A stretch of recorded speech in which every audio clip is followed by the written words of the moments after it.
did that. And in April, I got a letter in a manila envelope with the message, check enclosed. And I thought, fantastic, I've seeded and I've seeded and I've seeded.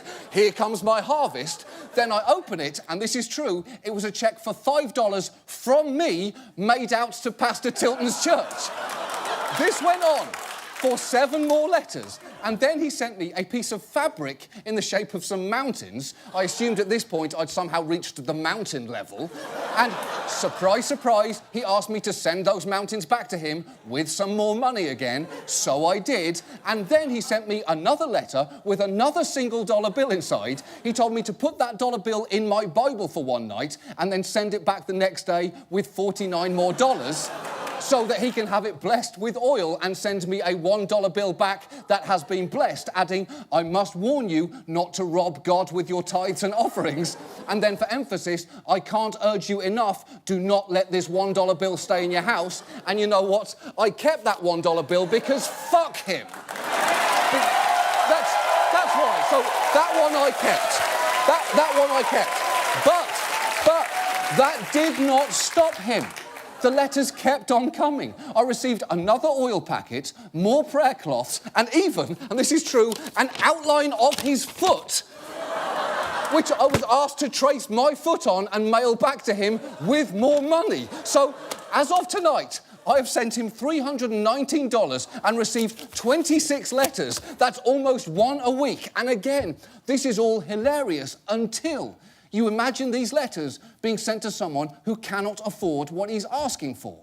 So at this point, I was getting pretty angry and looking for a sign of what to do. So I watched a little more Robert Tilton, and the most amazing thing happened.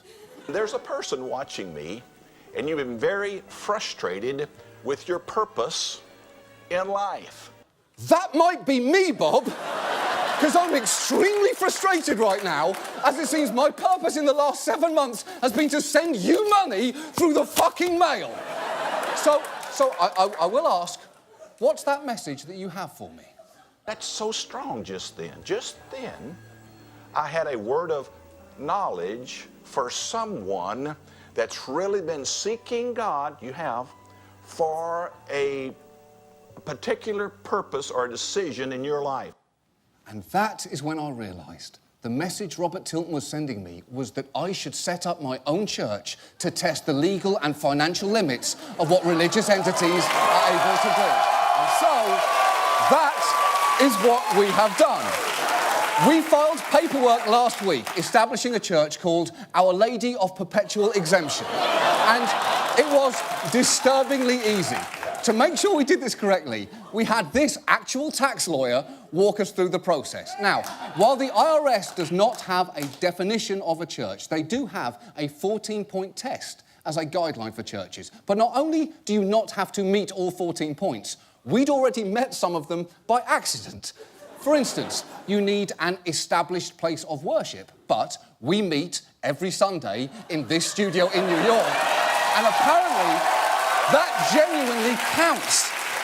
Our lawyer also advised us our church needed to be a distinct legal entity, so we registered our church as a non-profit corporation in Texas, a state I do not live in, have never lived in, but which is somehow completely fine for us to incorporate a church in.